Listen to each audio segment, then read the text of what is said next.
Good morning, everybody. This is Terry and Tom from the Metaphysical Mysteries. Today we've got an exciting guest, one that comes to us with a lot of information related to the Akashic Records. For those of you who do not know what the Akashic Records are, you're about to learn. And for that, I will turn this thing over to Valerie. Valerie has been a hypnotherapist, Akashic record reader, also an artist for many years. And I've had the pleasure of working with her several times in the past. And Val, you're out in Virginia, correct? I am. Great state of Virginia. Okay. And you're what? Thomas Jefferson used to live somewhere close there? I'm in Charlottesville, Virginia. Exactly. Yes. There you go. All right full of history. Back in the middle of Virginia. Perfect. So, yeah, if you want to tell the folks just a little bit about you, and then we'll kind of get into some questions. I mean, I'll just say, where'd you start all this, and how did it come to you? Well, that's a long story, but I'll make it brief. But first of all, let me say thank you for having me on the show. It's very exciting. No I've been doing Akashic Record work for probably about 15 years now, but prior to that, I did energy work. So I became a Reiki master maybe 20, 25 years ago, and have been learning other modalities of healing work since then. The Akashic Records have been fascinating me since my early 20s, when my first husband died in a car accident very suddenly. So that was my wake up, right? So people often have some sort of event in their life which wakes them up and alerts them to a new way of being or thinking about things. And when I felt his soul pass through me, it changed me. That's the best way for me to describe it, is it changed me. And then my father had a dream that same night that my first husband died, where my husband came to him in the dream and asked him to get some of us together to tell us that there was nothing to fear in death, that he was in a wonderful place, that there was nothing to fear in dying. And again, that brought me so much peace. It changed me. And from that moment on, at the age of 25, I became a spiritual seeker. I mean, I couldn't get enough information about reincarnation, afterlife, death. I mean, as morbid as it sounds, but around that same time, I became very acquainted with Edgar Cayce and his Akashic Record work. I also grew up in the Virginia Beach Tidewater area, so I was pretty well acquainted with the Association for Research and Enlightenment. But I literally read everything I could get my hands on by Edgar Cayce back in my 20s, not knowing that decades later I would actually be doing my own Akashic Record reading work. So that journey, 20s, 30s, 40s, and into my 50s, it's been intense at times. I've learned an immense amount. I've experienced things that, odd occurrences. People hand me books fall off the shelves. I would meet people that were very much into energy work or the occult or you name it. But it's been a very interesting journey. All of that has led me to what I do now. And you spoke very clearly about Akashic Record work, the intuitive healing. The art is actually new. That came about in the last 5 or 6 years. I'm pretty sure through my work in the Akashic Records, because when we're in the records, we're pulling information from all of our lifetimes. And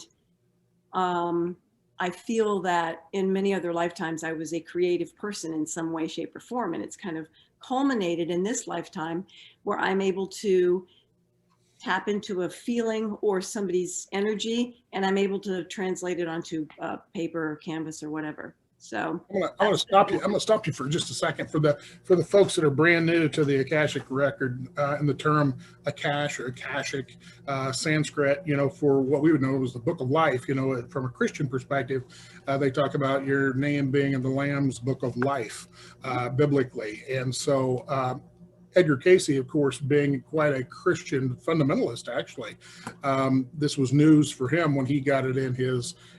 He's a sleeping prophet, for those who don't know, and he's one that, when he goes into trance, he didn't remember any of it until he came back out, and those around him, would explain what he had just said. So it was a new thing for him to say, what is this Akashic Record deal. So it's basically memories of your soul as your soul has moved through time and space as we know it. And then so what Valerie does is follow that thread back in time to try to get you some data that might be helpful for this particular lifetime. That basically means that you have to kind of believe in reincarnation from the beginning. Otherwise, the Akashic Record's all hooey to the average person. But since Casey, was quite the fundamentalist, and he came to know that this was an accurate statement of the journey of your soul through eons of time, that's kind of where we're at. So it's just a different language, different way to say basically the book of life. So anyway, I want to just stop and tell the folks that I like your kitty. And what's her name? That's Cleo. Cleo. Good from a past life, I'm sure. Absolutely. She's very attuned to energy. Absolutely. You made a very interesting point there about the Akashic Records. Edgar Cayce died in 1945, which is obviously quite a long time ago. And Sleeping Prophet is what they called him because he did go into trance. He didn't remember anything he talked about, and it was transcribed by someone. And of course, where we are now in our evolution and our conscious awareness, we don't have to necessarily go into trance anymore. So when I go into trance or open the records and begin to channel information for clients, I absolutely remember everything. I don't talk in a funny voice necessarily. So it's interesting how we've evolved since then. And your description of the Akashic Records is great. I talk about it as the record of your soul's existence. And in my work in the records, I've learned so much because I think of time now as there's only this moment of now. I don't even like to think of past, present, and future, although we talk that way. There is only this moment of now. So when I'm in the records with a person or a group or whatever, there is, to me, a sense of pulling information from sort of this infinite spiral or circular kind of place, I guess. It's a little hard to describe, but it's all there. I know, it's just all there. For us in the regular world that they may be out driving their car listening to this, I will just we think of time as a linear thing, like one end of a ruler to the other end, start, finish. Whereas even biblically, it's Alpha and Omega, it's a circle like that. And you just described a circle. And so for those that are not, really have let's just say they've not taken the time to think about that. We just assume linear, and that's just how we think. It's how our brains, contemplate these things. But in fact, it's kind of all ongoing at the same time in this circle, and you're just wafting back through that, try to find something that's. I think the main thing from my experience is, and Tommy, you've done a lot of Akashic Record stuff too, especially this year. You've been working a lot on that. It seems that for the most part, when people do get something from a reader or themselves or however they want to go down the line, it seems to be things that they need to know in relationship to this lifetime. Not just, hey, I was a mass murderer back in the Roman era. Oh, that may not have any good use. And I think even Casey would talk about, you get this amnesia when you come into each lifetime, and therefore you don't have to carry all that burden with you. You can have a fresh start each and every time, so you're not thinking all the way back. Although deep soul memory, would still be there, but I don't think that we get to access that if it's not helpful. Right. Yeah, it's a great way of describing it. I'd say that's very accurate. And to take it a step further, I think it's very helpful to access the Akashic Records in order to be able to recognize past patterns, beliefs, anything that you've experienced in other dimensions or other lifetimes that are limiting you now, right? So whether it's health, physical, mental, emotional, you're able to address those issues in the present moment based on past lives. And it's an incredible way to grow and evolve and stop repeating those patterns and step out of old beliefs. Let me ask you this question. You've had a lot of experience with a lot of different people. And of course, I think everybody wants to be some princess or king or something like that in the background. But from your experience, what are most people getting when they get a past life reading? Are they experiencing those kind of lifetimes, or how rare is it to have a notable lifetime? In other words, something that would be written in the history books or people would know. That's pretty rare. That is pretty rare. And it's funny you mentioned that, because I think people are changing, and a lot of people that come to me now, they're not really interested in that. They really truly want to be free of the karmic entanglements or the patterns, and they really want to step into better relationships, or they feel stuck in life, and tuning into the records and finding out what happened in past lives helps them to move forward. But it's very rare to actually tap into somebody's past lives where they were somebody famous. And typically, well, I can't really say typically, to be honest with you, because everyone is so different. But I meet a lot of people that were, warriors of some nature. Um,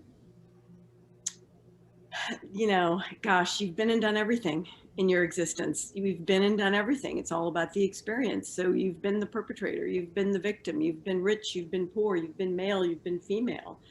And many people are pretty fascinated to find out that they really truly have been and done everything. Yeah. And we're here to experience. Sure. And through all those experiences. And in this lifetime, though, you've got Native American in your background, correct? I do. Yeah. You think any of that kind of background helps you at all, or adds any kind of flavor to this whole thing? Maybe a tiny bit, but I'm going to say probably not. Yeah. I do have an affinity for that, but I would say it's probably not a huge part of it. It's more other existences, who I've been. Mm-hmm. This life, makes me who I am in this life, but it's the answer I'd say is no. It's probably not that big a factor to me, to be honest with you. Yeah. So anybody can do it no matter what lifetime they're in. Oh, absolutely. Yeah, for sure. Tell me what's your experience with the Akashic Records? I found it really interesting to be able to go back, the way the information is presented. It's usually in a very positive light for the most part, like a helpful messaging, if you will. And sometimes the wording comes out. I know it's definitely not mine, because I would never speak that way. I'm from Boston, and they have no accent like that. So sometimes it's tough to understand quite the messaging. Absolutely. That's a good point. I like that, because quite often I will say, these are not my words. And I'll say something, but it will resonate with that person, right? A certain term or phrase, or even some word. That's a really good point. So is there a particular experience that you've had with a client that just kind of stands out, that was, really kind of cool? I mean, you don't have to mention any names, but that really had an impact on the way you saw things, or them for that matter? Well, there are lots of them, but what immediately comes to mind is a number of years back, I had a lovely woman in her late 60s come to me to find out about her experience with aliens. And when she was young, a young mother, newly married with a newborn son, she and her husband and her son, sort of a classic story, driving down a sort of a semi-country road in a northern state. And sure enough, their car stops, and they both saw the spacecraft ahead. And at that point, they both had amnesia until they found themselves back in the car. Now, the man she was married to at the time, she's divorced from, he wouldn't talk about anything at all. The son has grown up, everything's fine. She couldn't remember anything about it, but she knew deep down that something had happened, and she came to me to find out what had actually occurred. And it was really interesting because when we went back into her records, and we actually did hypnosis around it as well, she remembered that all three of them were taken into the craft. They were not hurt. Her husband and son literally stayed asleep, and she interacted with these beings that she remembered that she used to be one of them, and she had agreed to come to Earth to to be studied, really. And they held her in the highest regard. They didn't hurt her. And the reason she couldn't remember, what she told me was, every time I try to remember what happened, I get a pain in my head. And they had literally put something in her brain to block her from remembering, because she would be so afraid if she did remember. But at this point in her life, and again, this is probably about 4 years ago, she was ready to begin to remember, and it wasn't frightening to her any longer. And that was really interesting to me. I just found that fascinating, because I've always felt like we're not the only ones here in the universe, right? But the other really interesting thing that came about because of this particular thing was, she actually called me about 2 days later and said that she'd had lunch with a friend that she'd known for decades the next day after our session. And during lunch, her friend said to her, "Wow, you have so much energy. You seem like a completely different person." And she said she felt better the next day. She literally had more energy, because I suppose her brain or her psyche had been trying to, either shut down this memory. She'd been trying to remember it for so long. It took so much of her personal energy. And when we opened the records and we freed up some of those memories, she felt so much better. It literally cleared her energy field. She had more energy, which I found very fascinating. And I've found more cases of that the more work I do, that it's when you unblock and you step into recognizing patterns through work in the Akashic Records, it's pretty amazing how it changes the flow of energy, like your own personal energy. Exactly. Now, if she was, had this interaction with aliens, I'm just going to go down the logical line here for a minute and say that she decided to come here, that would basically mean that she had to come, I guess, as a soul, and she had to decide to incarnate as a human, which also then begs the question, how many of the rest of us have done the same? Because, many people ask me, "Hey, what's an alien look like?" And I often say, look in the mirror. We're not all from here. I mean, nobody's actually from here. We're souls, and we decide to come in to be a human being. I guess in the previous life, you could have been on the teddy bear planet or the praying mantis planet. Whatever strikes your fancy is something you want to accomplish. And that's a bigger concept for a lot of people, and it kind of takes them out of their comfort zone. Did this woman happen to indicate what planet or solar system or whatever she was from? No, we didn't go into that much detail. She did describe these beings, and to be honest, they were basically how you would sort of think aliens would look. They weren't frightening in any way. They were sort of androgynous with almond-shaped eyes. I mean, it wasn't that different than what you have maybe read about. She said they were very, very, very, very intelligent, not emotional, but again, held her in the highest regard. And we're just grateful that she was willing to do this for them. But I've also found in my work too, that what you just said about none of us originating here, I believe that's true. And I believe that most of us have spent existences or lived in other galaxies, on other planets before coming here. Earth is actually an interesting place to be. I think it's a big learning for us. Yeah, I think it's the cause and effect planet. You might learn a lot of things in a lot of other places, but you want to put it to the test. You come to this location and give it a whirl. And I think you do get a Cub Scout badge for being here. It's pretty tough. I agree. Yes. Yeah, for sure. So, yeah. Well, these Akashic Records, what kind of a client would you typically see who's going to come dragging into your office? Valerie, I need help, or maybe they're just interested and they come in. But what's the typical client look like? General, we're stereotyping now, but just for the purposes of learning. Well, it's interesting because that's been evolving and changing over the years. So really, there isn't a typical client. I see young people, anyone from, well, I've worked with young children and their parents. Right. I've worked with teens, males, females. My oldest client was my own father when he was 99. So I would say. I'll do a quick timeout.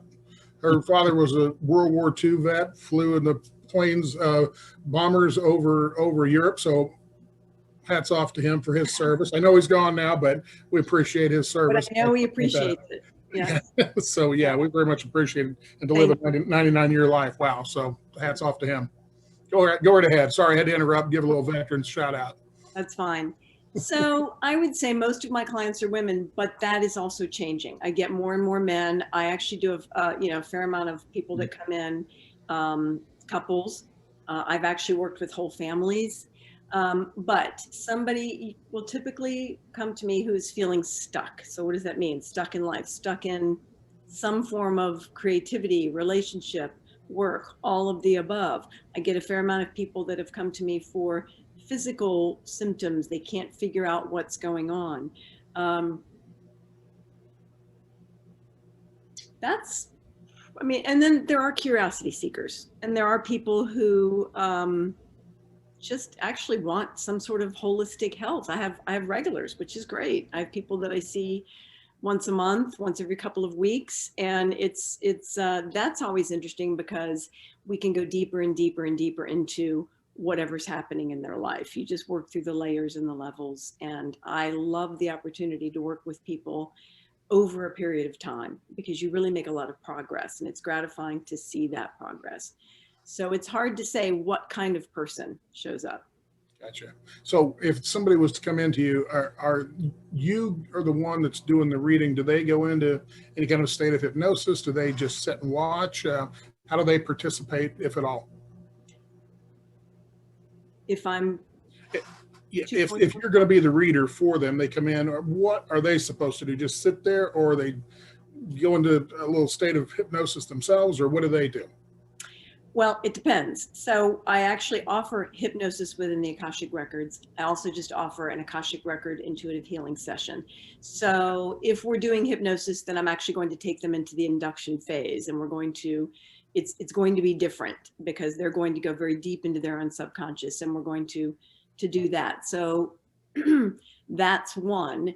If somebody comes to me for just an Akashic Record intuitive healing session, I absolutely do relax them. I have them take a few deep breaths. It's not as deep a state of relaxation as hypnosis, but I do like when somebody's relaxed and calm because they're going to get more out of it if they are calm and relaxed.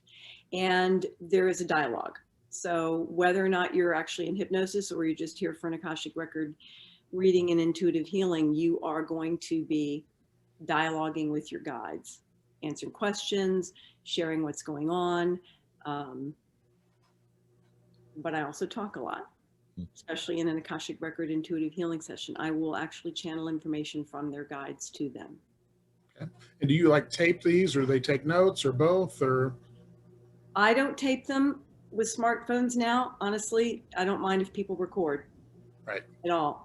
And I prefer if they don't take notes because I want them to be relaxed. Right. Gotcha. So the recording option on a phone, I think I'm take full advantage of that. I think it's a great idea. Yeah, good idea. Good. So if well, let me just say this. I had a client, a younger individual, and she'd had a lot of stomach problems and issues going through high school. She was in sports and all this sort of thing. And we got the opportunity to talk to, these folks were very Christian oriented. So I had to talk to the parents because this was a minor. And I said, listen, we're going to do some hypnosis, but don't be surprised if your daughter kind of drops into a past life. It could happen during this process. And I said, so don't freak out, don't jump around, just relax and just let it flow. This happens. Whether you've been taught that or not is a whole nother thing. And I said, so let's see what happens. And so we had that meeting before they came in. And so anyway, long story short, yeah, they came in, and this girl had been a warrior back in ancient times, and had been knocked off of a horse. Another individual from the opposing army had put a spear in her gut. And that particular spear still had energy that she was dealing with at this time. And as I had them in their state of hypnosis, I asked if they knew this particular person And yes, it was another girl in high school that was constantly harassing her and so forth. And I said, okay. So anyway, long story short, we worked through that to where there was a bit of a forgiveness, I guess I'll call it, between the parties, and that she realized that the other person didn't really want to do it. They had to do it because, well, they were in the Army. And so the key was, in that particular case, and she described the whole, she was not really a uniform. It was so old. It was like, they had spears, but they also had kind of some shields that were kind of made of like skins of some animals and stuff. It was really, really old stuff. And long story short, she didn't die from that spear. She lived on to be approximately 65 and then finally died, but had pain in the gut the entire time. And so once we released this, immediately, boom, no more pain in the gut. It was all gone, and went back to playing sports. And she had been off school for about 9 months and had to do home study. And, mom and dad were very intelligent people, and they were simply amazed at that ability just to release that from a past life. And this was the life to do it. So, and it was kind of interesting because of, there was another relative involved who had a prayer state and had seen an angel, and they were 300 miles away from me, but said, hey, you're supposed to go see this guy. It's really interesting how that just kind of weaves through, and their other relative lived nearby me by chance, and these things were put together. And crazy how I call it the yellow brick road, follow the yellow brick road. And it's fascinating how they put people from one part of the country to another part, put them together, and then there's a healing that takes place. Fascinating stuff. I'm sure you've had some of those events as well. Oh yeah. It's always fascinating. I like to say I'm never surprised by anything, but I'm always amazed at how things come together. And your example of the girl, that's great, because I actually have seen things like that as well. Excuse me, where, you clear up some physical problem, and it changes the perspective of the person. And as far as, the healing and the, excuse me, clearing the pattern, the forgiveness aspect, and she can, come back into school, and there's karmic energy around that with this girl. It's fascinating and gratifying at the same time. Exactly. So, Tommy, you got any questions? Yeah. Val, have you ever had, a client ask a question and you're being told basically you can't give the information that they're seeking at that time? They're not ready for it, or it's not the right time for them to have it? Not in a really long time. Okay. Not in a really long time. Early on, that happened a few times. And that's a really interesting question, Tom, because I wonder if that was actually the case, or was it my own filter that was kind of getting in the way? Mm-hmm. So I've learned over the years to do my best to remove my ego and my filters. And I just share the information as it comes out. Now, with that being said, there's never been anything bad, and there's never anything. I actually had somebody ask me, is there ever embarrassing information that comes out? When you're in the Akashic Records, you're in a very high frequency, a very high dimensional realm, if you will, and nothing bad comes through. But that's a great question. So was it me? I don't know, but I've learned to just allow. I think the other question I had was, if you go back to Terry's earlier question about your typical client, are you seeing a change in the demographic, like someone that 20 years ago would never have ever even entertained this? Oh, absolutely. Yeah. Yes, I have. The audience to know that, before it was quote unquote the woo-woo world, so to speak, but we're finding more common people, for lack of better wording, stepping forward and just testing the waters to see what this is all about. Yes, Tom, you're right. More men, people of different ages, people of different backgrounds, and religious beliefs, and all of that. And I think you're absolutely right. Yes, and I think that speaks to our evolution as a all of humanity kind of waking up. and recognizing that this kind of work is not all that woo-woo, that people are looking for alternative ways to help themselves. So as an extension of that question, from your perspective, because I think some of the people out in the audience, they don't differentiate the Akashic reader from maybe a psychic with the crystal ball, so to speak. Mhm. So from your perspective, how would you describe the difference between the two? Well, in a way, I guess I am a psychic in that I'm able to tune into somebody's energy. And I know that sounds strange to somebody who's not used to hearing that, but we're all energy. That's what we are. And all I'm doing, with your permission, is just tuning into your energy. And I've learned to be able to do that through experience, I think. And as my work has progressed, I pick up the energy of someone's words. I can sort of pick up what's going on, and I'm careful how I word this, in their body through their energy field. I'm not a medical intuitive, so I don't diagnose anything or anything like that, but I'm able to pick up energetic anomalies maybe, or blocks. And I think more and more people are open to that. Mhm. I'm not sure if I answered your question, but.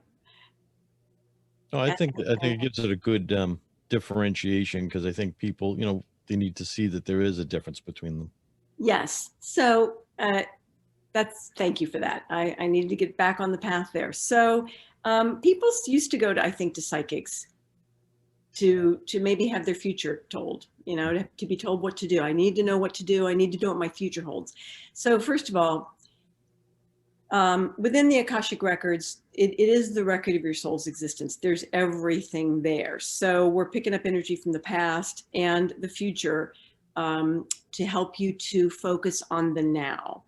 I can't tell anybody what your future holds, because all of the information is there, and there are many paths and many choices you can make. And I'm very upfront about that with people. I can't tell you what the future holds, because you actually ultimately decide it. What I can help you with is making choices that are going to help you to move forward in the way that's best for you, based on what's showing up in your energy field, what we're actually pulling from the records, what's showing up to help you to recognize patterns and beliefs and behaviors that maybe you can let go of now or move past. And what I've always found, it's like whatever's the priority need for them seems to be what surfaces at the moment. Absolutely. So it may not be the question they asked. There might be a higher priority that needs to be addressed first. Absolutely. But I'm very upfront. I don't, I'm not going to tell you what path to take, because it's not mine to say. Right. But I will absolutely help you to recognize some that are beneficial and leave some other things behind. Yeah, I'm in the same vein. Even in counseling, people go, "What do I do?" I go, "I have enough trouble running my own life. I'm not telling you how to do yours. Sorry." Exactly. Yes. That's on you. Terry? Yeah, I mean, totally. I get asked that innumerable amount of times, and I tell people it's much like a hand. Right here is today, and tomorrow, the next day. If you stay on that course, a certain thing will happen, but then it spreads out like the fingers. You got all these choices, free will, if you will. A lot of people seem to think that maybe 20% is preset and 80% is free will. Who knows what the final combination actually is in your particular situation. But I do know that choices are important, and you need to reflect on those within self, not for anybody else to make. And I think that's where we want to always caution people to not get dependent upon psychics and mediums. And the professional ones will tell you, do not come back to me for at least 6 months, if not longer, because, we're going to give you a little window on the world for today. You got to take it from there and run with it. I'm not the one that's supposed to be teaching you every little thing, every little move to make. And unscrupulous people that work in that field of readings, would certainly take advantage of people, month by month by month, or week by week, whatever the case may be. And I know a lot of people who get addicted to getting readings from a whole variety of people. Now, Tom and I on the show, we get a lot of readings because we interview people who do that. So, and we've had so many that it gives us a real good sense of what this person does or does not do. I had one here maybe a week ago, and it was on a scale of, in my opinion, 0 to 10, 10 being, word of God. It was probably a 3. So there's no way we're ever going to have a 3 on the show. It's just not going to happen. And we want to have people that have higher skill levels than that, and that are going to be very accurate in what they do. So we have a certain threshold, if you will, that we have to maintain, because we're trying to, take a look at science as it relates to spirituality on the show. And, there is science behind this. We do know there is, the auric field around people. We do know there's 7 layers to it. We do know about the light and the photons and all the movement, and how people can see within that field little problems that are occurring either on the emotional scale or even the physical scale. So those are all very common things, and I want people to know that there is some science to back that up. And so we're never going to go down the woo-woo road 100% and have crazy folks talking. And so that's why Valerie's here, because she's not crazy. And I know that for a fact. So anyway, we're probably all crazy at some level, but at least, normal crazy rather than really out there crazy. But Valerie, you do this kind of work. You also do some artwork. And as it relates to, making cards and just soul paintings. And that's something that's come on lately. Can you tell us how that began and what that looks like for people that might want to be a client there? Sure. So I was actually working with a kind of a life coach person just to help me sort of add to my practice, see what I could do with marketing and building my practice a little bit. And she offered me the option to tune into my own creative source through dance or writing or movement or painting or drawing. And I went, painting. That, like immediately, like ding, ding, ding, painting. So the short version of this story is I went out and bought, a little small canvas and a basic set of acrylic paints, and took the time to drop into my own Akashic records and just connect to my own creative source, which we all have, and began to paint this painting that was amazing. It had literally everything in it. Now, what does that mean? It had everything in it. It's abstract, but I will never sell this painting. It's actually upstairs in my office / studio. Well, we see one behind you. Is that one of your pieces? Oh, that's definitely one of mine. Yeah. Okay. All right, cool. That way people have a sense they're all over the place. Okay. But it literally contained every aspect of my soul. It's the best way for me to describe it. And I call it Primal Self because it's so primal to me. So it opened up something in me, and it opened up something that was like turning on a tap that I cannot turn off. And it's been such an integral part of my work over the last, say, 5 or 6 years. And it's so prolific that I actually created a set, I'm going to show you guys, of what I call them Akashic Record Oracle reading cards. And there are 56 cards in this deck. Every single one of them is one of my paintings, and they're all what I call intuitive art. So you play with them like you'd play with any other sort of Oracle deck, right? I use them with clients. I sell them. It's fascinating. You just literally put your energy in, ask what it is that you want to know today. You can do a tarot-like reading. You can do anything you want with them. And during our pandemic, I actually got a new wave of creativity and created what I call the Akashic Light Symbol cards. So these are symbols. They're a little bit different, and each one has a meaning. And again, do the same thing. I use these interactively with the Oracle set. You draw maybe one from the Oracle set, one from the light symbol deck, and just ask, what is mine to know today? So I have an Instagram account, I have Facebook, all of that. So quite often I'll do cards for the day, and I'll do a little video, or I'll take a picture of the cards and talk about them. And I'm telling you, you cannot make this stuff up. It is amazing when I do a card for the collective, what it picks up from the energy of the collective and how it reflects that. And I'm able to tune in and offer whoever's watching or reading the meaning of this card and how it might help them today. So it's, I love the creative aspect of this. I can't imagine not painting now, Right. even Right. though it's only been the last, say, 5 years of my life. Yeah. You want to do a short spread? I don't put you on the spot here. You want to do a Sure. short spread for Tom or I or either one of us? Well, Okay. who wants to go first? Well, you know mine so Well, much. Why don't you could give do the Tommy a collective- whirl? Okay. Sounds good. I'm going to tell you though, I have to ask you this question, Tom. Do you have German in your background? Scottish. Scottish. Okay. Scottish and Italian. When I was earlier, it just popped up. I have to say, I picked up German in your energy field. So it may not be from this life, but in fact, it's not. It's very old. The word I get, and it's like T-E-U-T,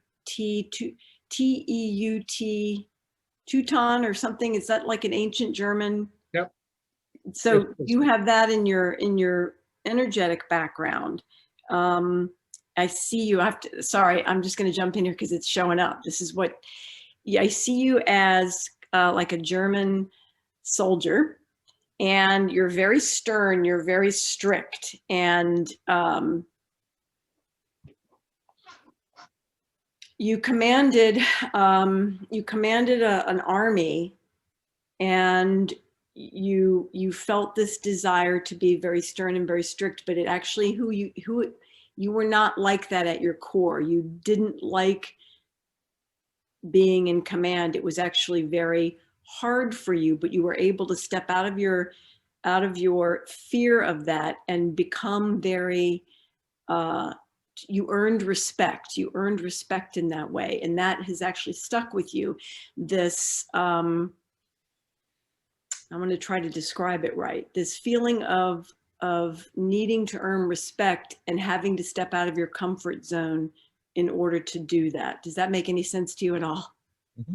Yep.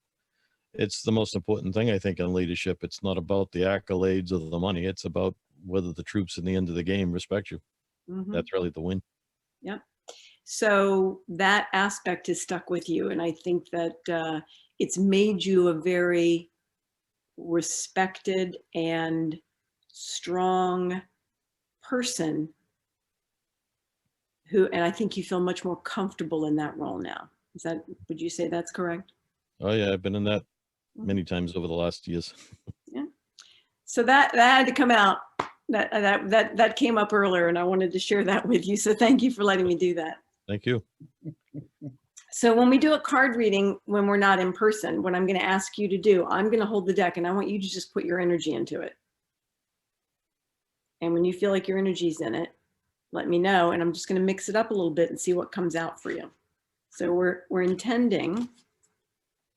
Good. I'm going to pull a card that's going to offer Tom whatever information he needs. It's going to help him to move forward in the way that's best for him. All right, and that card is, interesting, your thoughts. So I'm going to hold it up. I want you to look at that card, and I want you to notice the first feeling you get when you look at that card, whatever it is, and tell me what that feeling is. Truth and honesty is what comes up. Mm-hmm. Mm-hmm. So you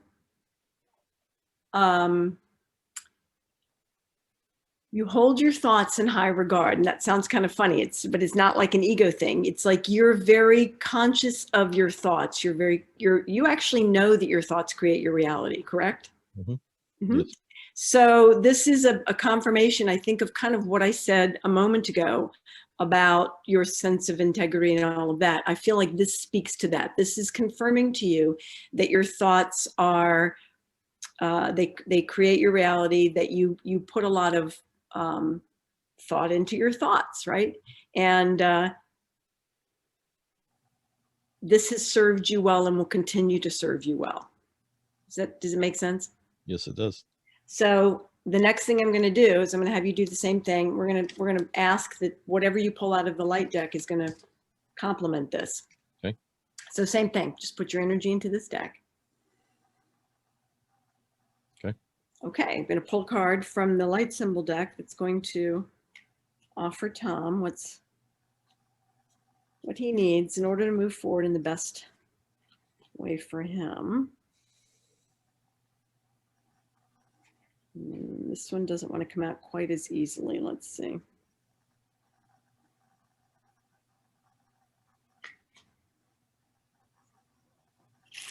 There we go. Don't tell me I screwed up the deck with my energy. No, not at all. Not at all. Focus. I like it. Focus. So notice that card and just what's the first thing you feel when you look at that card? A little bit of a headache, actually. Interesting. Interesting. Okay. Thought you were going to say a bat. What?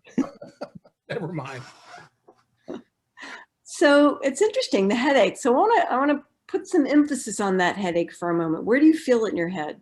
There was a pulsation like on both sides right here. Didn't last long, maybe 3-4 seconds, Mm-hmm. but it was distinct.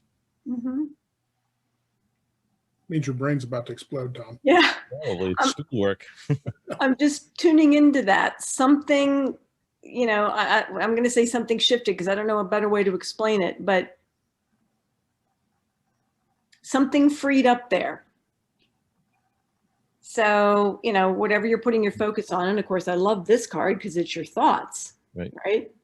So maybe relaxing a little bit into allowance and not putting so much focus on your thoughts, because the sort of the flip side of what I said before is putting a lot of pressure on yourself to always be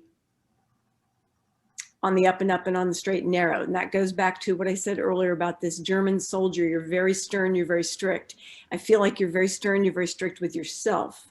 And my feeling is that these cards are in a way saying, lighten up a little bit. It's all going to be okay.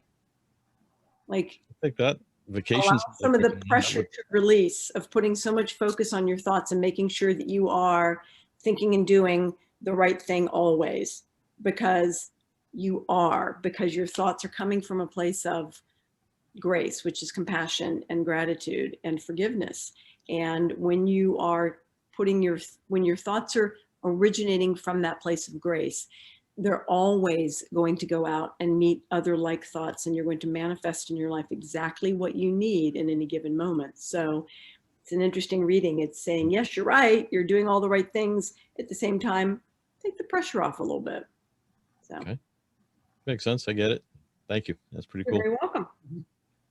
Okay. I thought you were going to say when I put my energy in the cards, they scattered all over the floor or something. I wasn't sure what was going to happen there.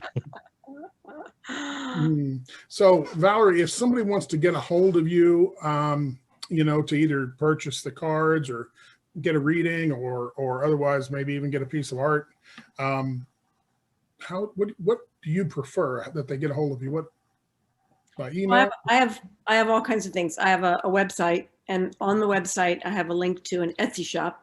So if somebody's not local to me, all my artwork is available to ship. The cards are available to ship.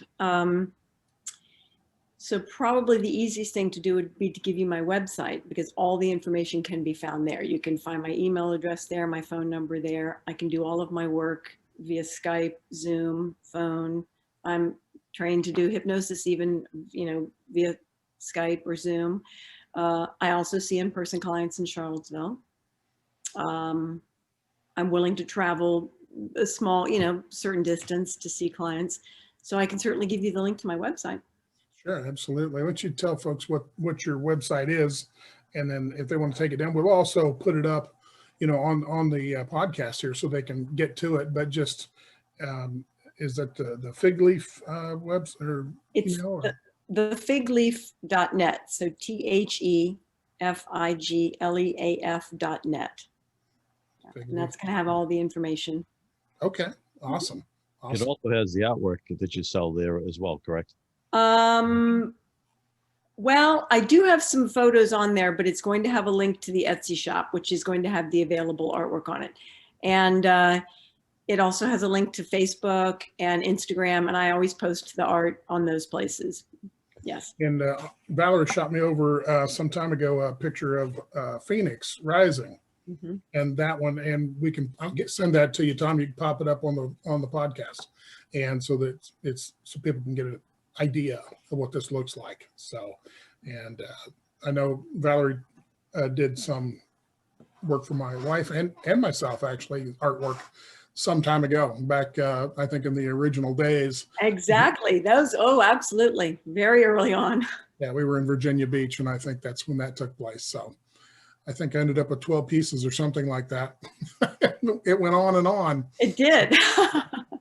Very prolific. Yeah. Well, you're an energetic being there. So, you know, lots of energy came out on that. That's a go-go juice. Yeah.